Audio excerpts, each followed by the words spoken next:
Hello class 12th। आज हम लोग चैप्टर फर्स्ट इलेक्ट्रोस्टैटिक्स का दूसरी यूनिट की बात करने वाले हैं। अभी तक हम लोग वैद्युत बल, वैद्युत क्षेत्र के बहुत सारे डेरिवेशन, ये सब वैद्युत द्विध्रुव, ये सब हम लोग ऑलरेडी पढ़ चुके हैं। अब हम बात करते हैं वैद्युत फ्लक्स तथा गॉस का नियम। अगर रिफ्रेशर में देखते हैं तो ये हमारी दूसरी यूनिट है, ठीक है। अब हमें ये पढ़ना है। तो सबसे पहले तो हम बात करेंगे यहाँ पे क्षेत्रफल वेक्टर की, कि क्षेत्रफल वेक्टर क्या होता है। तो चलिए क्षेत्रफल वेक्टर की बात करते हैं।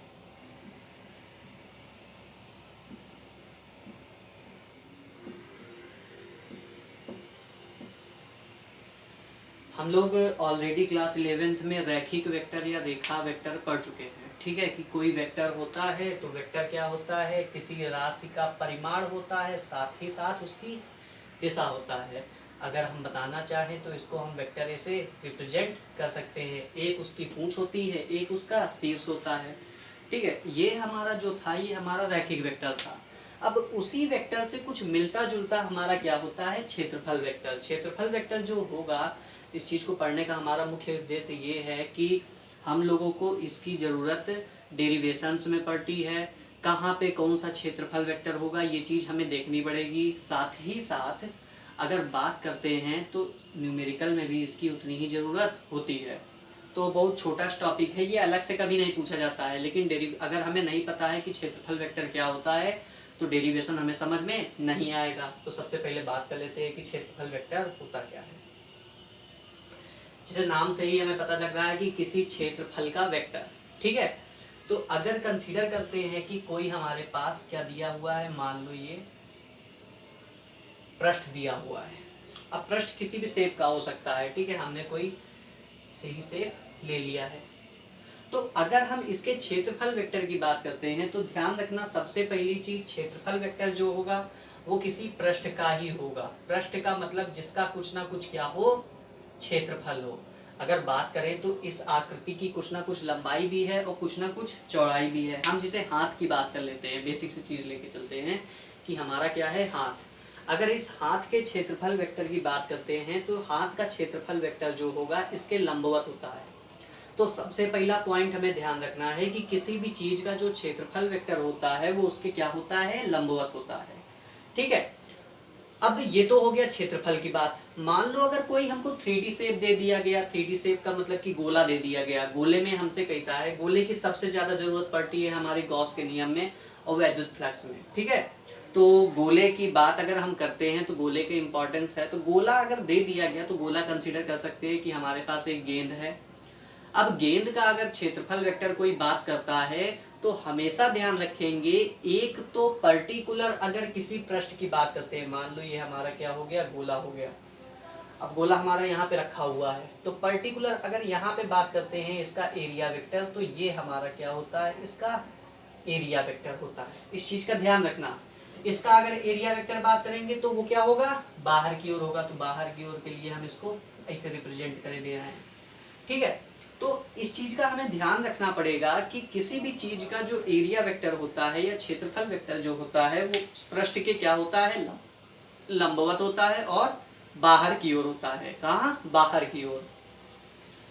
गोले की अगर बात करते हैं तो यहाँ पर्टिकुलर बिंदु लिया था, इसका हमने क्षेत्रफल वेक्टर। अच्छा, गोले में अगर हम बात करें किसी बिंदु भी लेते हैं, अगर एक छोटा सा बिंदु भी लेते हैं तो उसका कुछ ना कुछ क्षेत्रफल होता है, क्योंकि वो पूरा पृष्ठ होता है, पृष्ठ का आवरण होता है गोला, ठीक है। इस चीज का ध्यान रखना।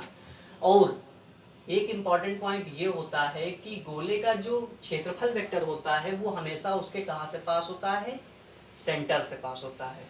अगर बात करते हैं इस बिंदु पे क्षेत्रफल वेक्टर निकालने की, तो ये हमारा क्या हो जाएगा, क्षेत्रफल वेक्टर।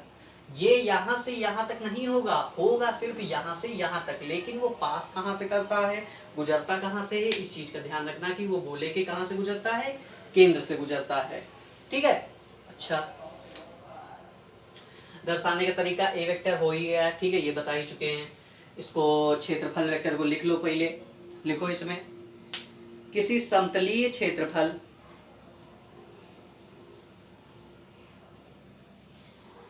की परिमाण के साथ साथ कोई ना कोई दिशा भी होती है।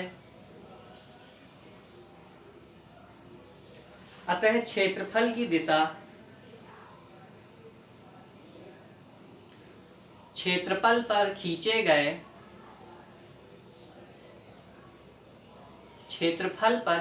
गए अभिलंब की दिशा होती है। क्षेत्रफल पर खींचे गए, ये क्षेत्रफल है, इस पे एक अभिलंब खींचे तो वो अभिलंब कहाँ, बाहर की ओर, ठीक है, वही इसका क्या होता है, क्षेत्रफल वेक्टर होता है। इसे वेक्टर ए से प्रदर्शित करते हैं। वेक्टर ए ये बना हुआ है, ठीक है, नोट कर लो। इसे वेक्टर ए से प्रदर्शित करते हैं तथा उसके नीचे एक लाइन लिखेंगे हम लोग। जो वेक्टर ए होता है वो हमारा किसके इक्वल होता है, तो कुछ ना कुछ एरिया होगा, साथ ही साथ उसकी कुछ ना कुछ दिशा होगी। ये दिशा के लिए हमने कैप क्यों लगाया है, ये हम लोग पढ़ चुके हैं। ये कौन सा सदिश है, एकांक सदिश होता है। कौन सा, यूनिट वेक्टर। यूनिट वेक्टर की अगर बात करते हैं तो कैप इसलिए लगाते हैं क्योंकि इसका परिमाण हमेशा कितना होता है, एक होता है। तो एक इंटू क्षेत्रफल, तो क्षेत्रफल ही आएगा। लेकिन सिर्फ ये हमको क्या बता देता है, एक दिशा बता देता है। तो इस चीज का ध्यान, ठीक है, हो गया।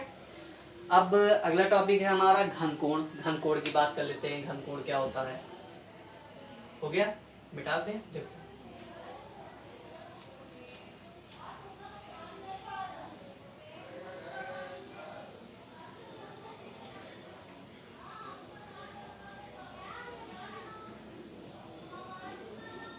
घनकोण की बात करते हैं तो घनकोण सबसे पहली चीज हम किसी गोले का ही निकाल सकते हैं। किसका, किसी गोले का, ठीक है। अब गोले में बचपन में सबने ज्योमेट्री बॉक्स कभी ना कभी खरीदा होगा। सिंपल सा एग्जांपल लेते हैं, बचपन में सबने ज्योमेट्री बॉक्स खरीदा होगा। अब ज्योमेट्री बॉक्स के अंदर एक हमारा यंत्र ऐसा होता था कि जिसमें 2 सुई होती थी, ठीक है। वो कुछ इस प्रकार का कंपास जो होता है, गोला प्रकार जो होता है, गोला प्रकार के साथ रहता है, उसमें 2 सुई होती है, सबने देखा होगा। तो वो जो घनकोण होता है वो इसी से रिलेटेड होता है। कुछ होता क्या है कि अगर उस गोल जो केंद्र है उसका, उसको हम यहाँ पे रखें, ठीक है, इसको हम गोले में ऐसे घुमाएं तो एक चीज सोचो कि वहां से एक शेप, कुछ क्षेत्रफल निकल के बाहर आएगा कि नहीं आएगा। मान लो इसमें देखो, समझो, अगर यहाँ पे हमने केंद्र पे रख दिया, अब गोले कंसीडर करके चलना, गोला है, चारों तरफ से घिरा हुआ है, ठीक है। अब गोले में हमने बीच में रख के इसको ऐसे घुमाया तो कुछ ना कुछ जो उसका पृष्ठ क्षेत्रफल समथिंग ऐसा बाहर निकल के आएगा या नहीं आएगा, ये चीज बताओ, आएगा कि नहीं आएगा, ठीक है। अब ये जो पृष्ठ निकल के आता है, ठीक है, उस पृष्ठ का केंद्र पर जो अंतरित कोण होता है वही कोण हमारा क्या कहलाता है, घनकोण कहलाता है, ठीक है। इस चीज का ध्यान रखना कि बचपन में हम लोगों ने देखा है वो यंत्र, उस यंत्र को अगर हम गोले के केंद्र पर रख के घुमाएं, गोले के केंद्र पर रख के घुमाएं और कुछ हम मनचाहा क्षेत्रफल चाहते हैं कि मान लो इसका एरिया जो होगा वो क्या होगा, ये किस शेप में होगा, सर्कुलर शेप में होगा, वृत्ताकार शेप में होगा, तो इसका एरिया कितना हो जाएगा हमारा, पाई आर स्क्वायर रेडियस के अकॉर्डिंग, ठीक है। लेकिन ये जो केंद्र पर कोण अंतरित करता है उसे हम क्या कहते हैं, घनकोण कहते हैं, ठीक है। तो घनकोण हेडिंग डाल ली होगी, इसको लिख लो, घनकोण को लिखो। किसी वृत्त की चाप वृत्त के केंद्र पर एक कोण अंतरित करती है।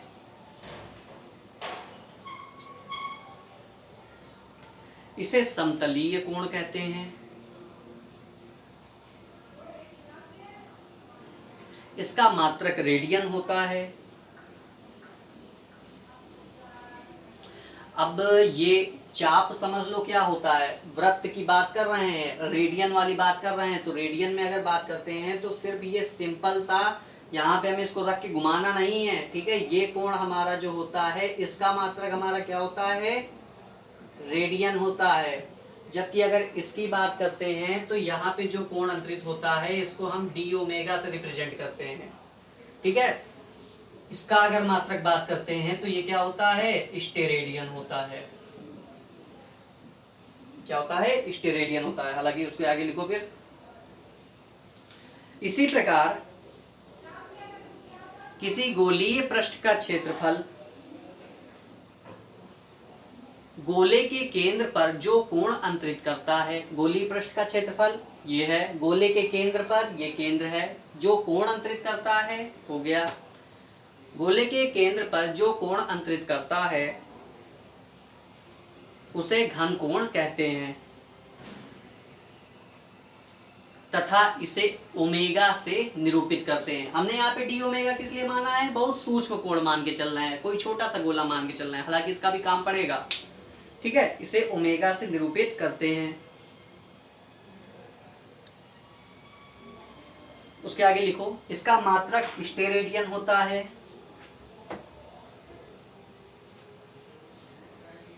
पैराग्राफ चेंज करके लिखो, माना एक सूक्ष्म गोला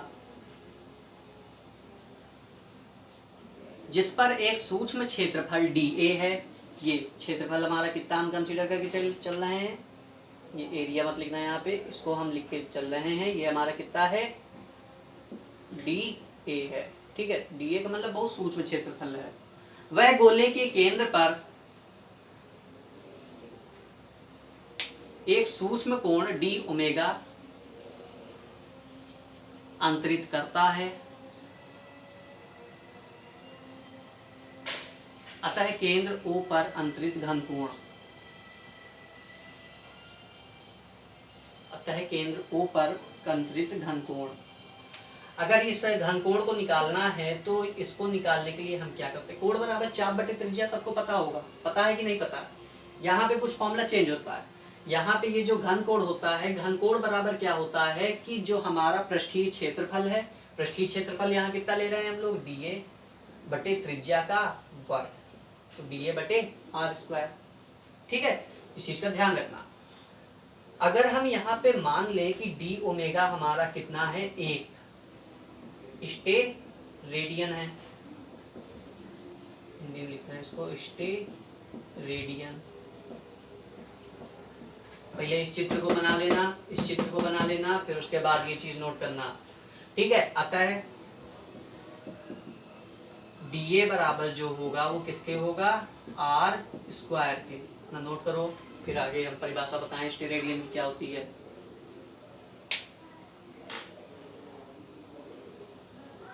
हो गया, चलिए आगे बताते हैं, लिखो पैराग्राफ चेंज करके, अतः एक स्टेरेडियन वह घन कोण है जो कि गोले के पृष्ठ के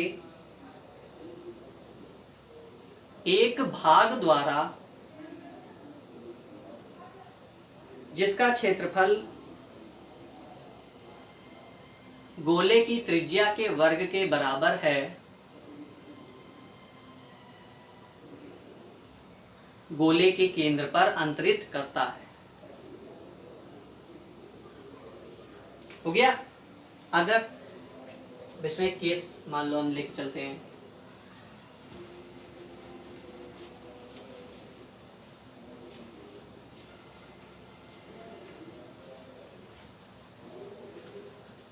इसी घन कोण की बात करते हैं, लेकिन कोई ऐसे गोले के लिए जिसकी जो त्रिज्या है, केंद्र से दूरी है, वो हमारी कितनी है, उसे r है, कितनी है, r है।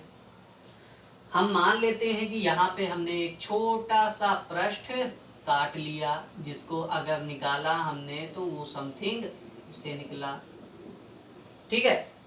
ये छोटा सा पृष्ठ है। अच्छा, हमको देखना है कि इस गोले के केंद्र द्वारा अगर बात करें तो पूरे गोले में कितना कोण अंतरित होगा। तो इस चीज को समझने के लिए हम इसको ऐसे समझते हैं, डी ओमेगा बराबर हमें फॉर्मूला पता था, कितना था, dA बटे r स्क्वायर, था कि नहीं था, कोई दिक्कत है इसमें। अच्छा, ये तो हमारा सूक्ष्म था। सूक्ष्म की बात ना करके अगर यहाँ पे हम लार्ज की बात करें कि वहां पे जो कोण अंतरित हो रहा था वो क्या है, हमारा बड़ा हो रहा है, क्षेत्रफल भी हमारा बड़ा है, जाहिर सी बात है अगर त्रिज्या हम r मान के चल रहे हैं तो बटे त्रिज्या की जगह क्या लिखेंगे यहाँ पे, कैपिटल R स्क्वायर, क्योंकि त्रिज्या हमने क्या मानी यहाँ पे, कैपिटल R।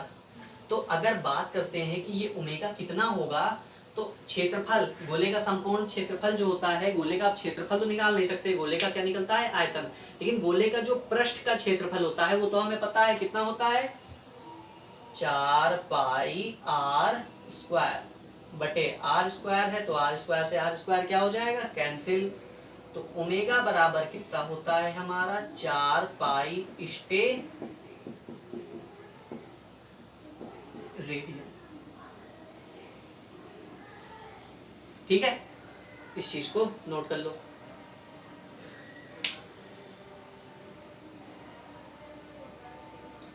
हो गया। चलिए आगे बात करते हैं। अब हम लोग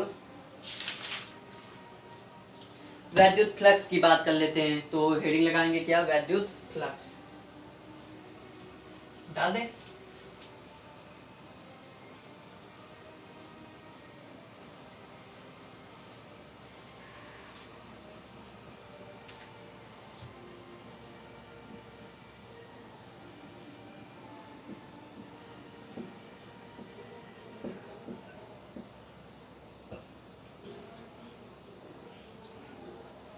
वैद्युत फ्लक्स की बात करते हैं हम लोग। तो वैद्युत फ्लक्स की अगर बात करते हैं तो वैद्युत फ्लक्स की परिभाषा नहीं, पहले समझ लेते हैं क्या होता है। वैद्युत फ्लक्स होता है तुम्हारा, मान लो कहीं से तुम्हारी कुछ वैद्युत क्षेत्र रेखाएं या वैद्युत बल रेखाएं क्या हो रही है, गुजर रही है। अगर ये मान लो ऐसे की वैद्युत क्षेत्र रेखाएं हमारी यहाँ से यहाँ जा रही हैं, यहाँ पे अगर हम एक मान ले कि कागज का पन्ना लगा दिया, क्या लगा दिया, कागज का पन्ना। अब वो सीधा भी लगा सकते हैं, तिरछा भी लगा सकते हैं, चाहे जैसे लगाएं। इस चीज को हमें समझना है कि अगर यहाँ पे कागज का पन्ना लगा दिया तो उस कागज के पन्ने से भी कुछ ना कुछ वैद्युत क्षेत्र रेखाएं गुजरेंगी कि नहीं गुजरेंगी। ऑब्वियस सी बात है कि अगर कोई चीज जा रही है, उसके बीच में हमने कोई ऑब्स्टैकल लगा दिया तो वो चीज वहां से भी गुजरने लगेगी। अब वैद्युत क्षेत्र रेखाएं कोई आदमी नहीं है कि वो मान लो बैरियर लगा दिया तो उस बैरियर से गुजर नहीं पा रहा है, ठीक है। वो हमारी क्या है कि इमेजिनरी चीजें हैं, ठीक है। अब वो चीजें अगर गुजर रही हैं तो वहां पे जो उस पृष्ठ से बद्ध,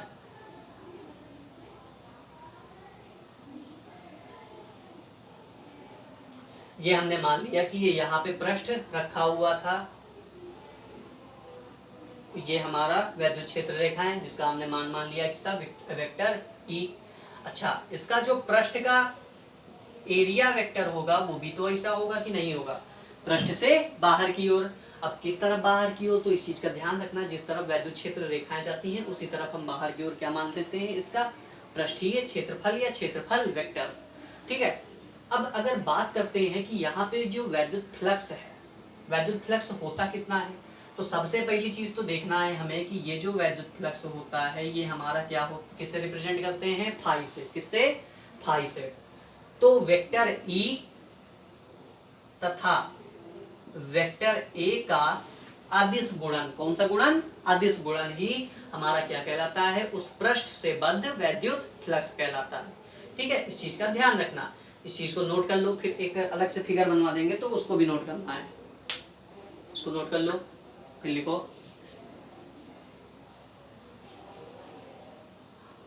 नोट हो गया। देखो आगे बात करते हैं, लिखो इसमें वैद्युत फ्लक्स वैद्युत क्षेत्र का वह गुण है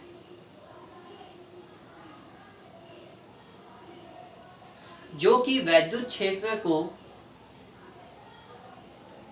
वैद्युत क्षेत्र रेखाओं के रूप में निरूपित करता है।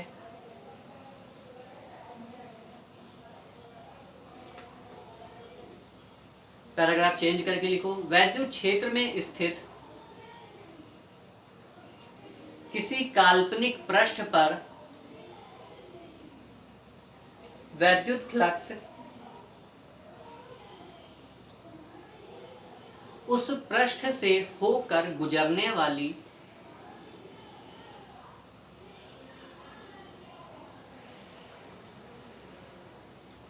वैद्युत बल रेखाओं की संख्या को कहते हैं। पैराग्राफ चेंज करके लिखो, वैद्युत क्षेत्र तथा क्षेत्रफल वेक्टर के अदिश गुणन को भी वैद्युत फ्लक्स के द्वारा निरूपित किया जाता है। इसे फाई से प्रदर्शित करते हैं।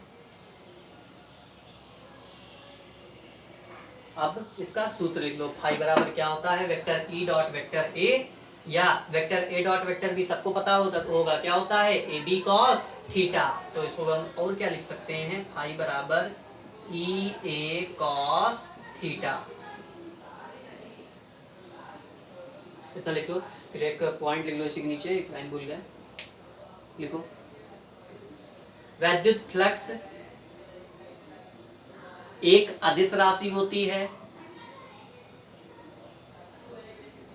जबकि वैद्युत क्षेत्र तथा क्षेत्रफल दोनों सदिश राशियां हैं। ठीक है। अब एक केस ले लेते हैं, इसमें केस समझ लो। केस क्या लेते हैं हम लोग, मान लो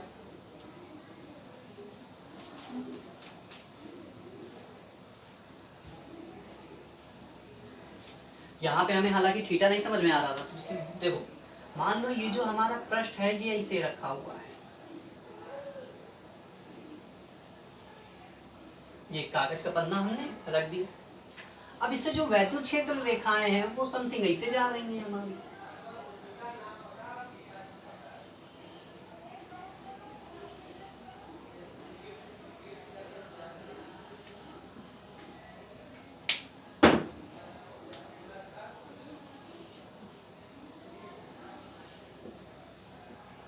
ये हमारा क्या जा रहा है, वेक्टर ई।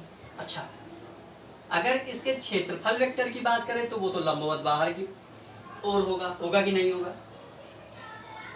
तो थीटा सिर्फ इसीलिए लगाते हैं कि थीटा क्या होता है, कोण पूछता है, कोण का ध्यान रखना। थीटा किसके किसके बीच में कोण होता है, वैद्युत क्षेत्र रेखा या वैद्युत बल रेखा और उसके क्षेत्रफल वेक्टर के बीच में। इस चीज का बहुत इंपॉर्टेंस होता है सवाल में। वो ऐसे घुमा फिरा के सवाल देता है कि हमको थीटा समझ में ही नहीं आएगा कि वहां पे वैद्युत क्षेत्र रेखा कैसे गुजर रही है और क्षेत्रफल वेक्टर उसका कैसा होगा। तो इस चीज का ध्यान रखना कि थीटा हमेशा किसके किसके बीच में लेंगे, वैद्युत क्षेत्र रेखा और वैद्युत क्षेत्रफल वेक्टर के बीच में। ठीक है। तब हम इसको क्या लिखते हैं, फाई बराबर ई ए कॉस थीटा। ठीक है। अब इसमें एक केस ले लेते हैं, दो केस लेके चलते हैं हम लोग। केस फर्स्ट अगर लेते हैं हम लोग, यदि वेक्टर ई, पहला वाला चित्र देखो, पहला वाला जो चित्र बनाया था उसमें वेक्टर ई भी इसी दिशा में था, वेक्टर ए भी इसी दिशा में था। तो तुम खुद सोचो वहां पे वेक्टर ई और वेक्टर ए के मध्य कितना कोण होगा। जाहिर सी बात है दोनों चीजें एक ही दिशा में, तो कोण कितना उनके बीच में, 0। तो थीटा बराबर 0 डिग्री, अर्थात वेक्टर ई तथा वेक्टर ए समान दिशा में हो।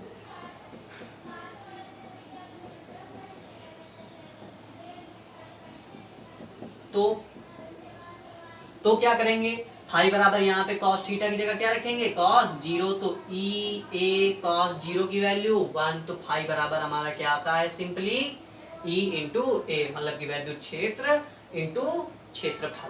ठीक है, सिंपल। अब इनका परिमाण लेना है हमें, इनकी दिशा नहीं लेना है यहाँ पे। ठीक है, इस चीज का ध्यान रखना। वेक्टर लगा है तो दिशा लेंगे, वेक्टर नहीं लगा है तो यहाँ पे परिमाण सिर्फ लेंगे। अगर बात करते हैं कि वैद्युत क्षेत्र, ये जो पृष्ठ है ये हमारा ऐसे ही रखा हुआ है। चलिए केस सेकंड के पहले इतना नोट कर लो, फिर केस सेकंड बना दे।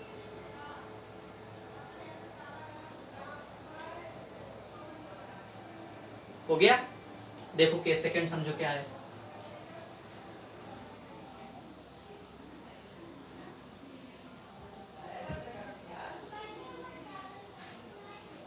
केस सेकंड की बात करते हैं तो मान लो ये पृष्ठ हमारा जो है कुछ उसी प्रकार रखा हुआ है।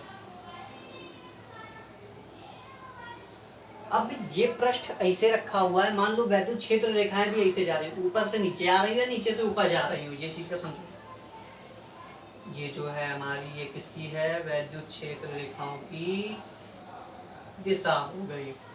थोड़ा सीधा बनाना, बोर्ड में तिरछा बन रहा है तो तिरछा मत बना लेना इसको, ठीक है, सीधा बनाना। इसके अगर क्षेत्रफल की बात करते हैं तो क्षेत्रफल तो हमेशा बाहर की ओर वेक्टर ए, और ये जो वैद्युत क्षेत्र रेखाएं हैं ये ऊपर की ओर। तो ऑब्वियस सी बात है इनके मध्य कोण कितना होगा, 90 डिग्री। तो केस सेकंड हम क्या लेंगे, यदि वेक्टर ई तथा वेक्टर ए लंबवत हो, क्या हो, लंबवत हो, ठीक है, या थीटा बराबर कितना 90 डिग्री हो, तो फाई बराबर क्या आएगा, ई ए कॉस थीटा रखेंगे, ई ए कॉस थीटा, तो फाई बराबर क्या हो जाएगा, ई ए कॉस 90, तो फाई बराबर कॉस 90 की वैल्यू 0। तो उस पृष्ठ से बद्ध जो वैद्युत फ्लक्स होगा वो हमारा कितना होगा, 0 होगा। इस चीज को नोट कर लो। चीज दिखती हैं कि नहीं दिखती हैं, दिख रही हैं। आज एक लड़का था, वो कह रहा था कि दिखती नहीं है, तो अब भाई देखो सबके लिए तो हम समस्याएं दूर नहीं कर सकते हैं, कोई क्लास में तो पढ़ा नहीं रहे हैं, ठीक है, तो थोड़ा सा तो एडजस्ट तुम लोगों को भी करना ही पड़ेगा। बहुत से लोग हैं जिन्होंने लेक्चर अभी तक शायद बनाए ही नहीं है, ठीक है, तो कृपया करके सभी लोग वीडियो लेक्चर जो पढ़ा रहे हैं उनको कायदे से तवज्जो दे करके उनको नोट करें, उनको लिखें। ऐसी चीज़ तो है नहीं कि कोई लिख नहीं पाता या किसी को कुछ समझ नहीं आता। इंटर में पहुंच गए हो, कम से कम इतना तो पता ही होना चाहिए कि हमको क्या चीज़ पढ़ना है, क्या चीज़ हमारे लिए ज़रूरी है, क्या चीज़ ज़रूरी नहीं है, ठीक है। आगे बात करते हैं अगली चीज़ की। हाँ, इसके मात्रक और विमा की बात कर लेते हैं पहले। हो गया?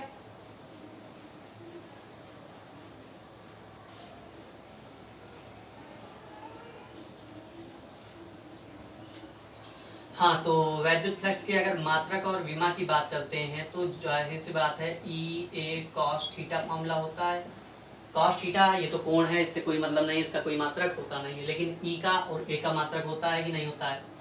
अगर ई का मात्रक की हम बात करें तो ई का मात्रक हमने निकालना बताया था, किससे निकालते हैं, एफ अपॉन क्यू से।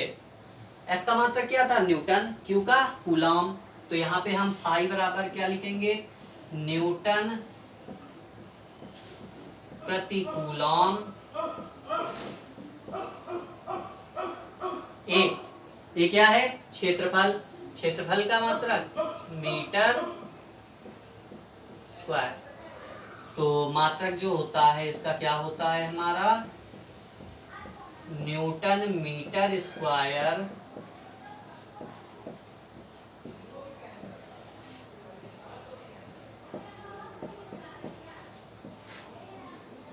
प्रति कूलॉम, ठीक है, इस चीज को ध्यान रखना। हाँ, विमा की भी लगे हाथ बात कर लेते हैं। तो विमा की अगर बात करेंगे तो विमा जाहिर सी बात है, यहाँ पे हमें न्यूटन मात्रक दिख रहा है तो वो किसका, बल का, या फिर इसी सूत्र से देखो बल का मात्रक क्या रखेंगे हम लोग, M L T minus 2, sorry विमा रखेंगे। क्यू का, क्यू की विमा ए टी, ये चीज हम बता चुके हैं ऑलरेडी। क्षेत्रफल की विमा एल स्क्वायर, हो जाएगी कि नहीं हो जाएगी, देखो कुछ कट रहा है, नहीं कट रहा है, ठीक है।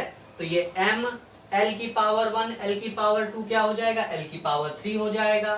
तो यहाँ पे अगर बात करते हैं इसकी विमा, मात्रक नोट कर लो तो मात्रक मिटा दें,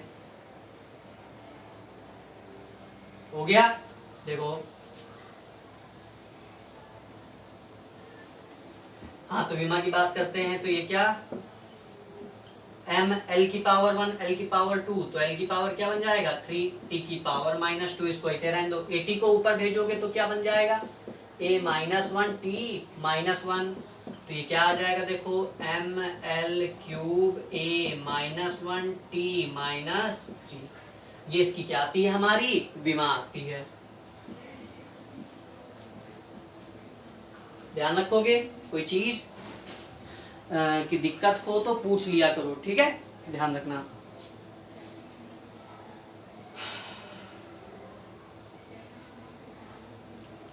इसका एक अन्य मात्रक भी लिख लो। वैद्युत फ्लक्स का अन्य मात्रक kilogram metre square, sorry kilogram metre cube, kilogram metre cube second की पावर -3 एम्पियर की पावर -1 होता है।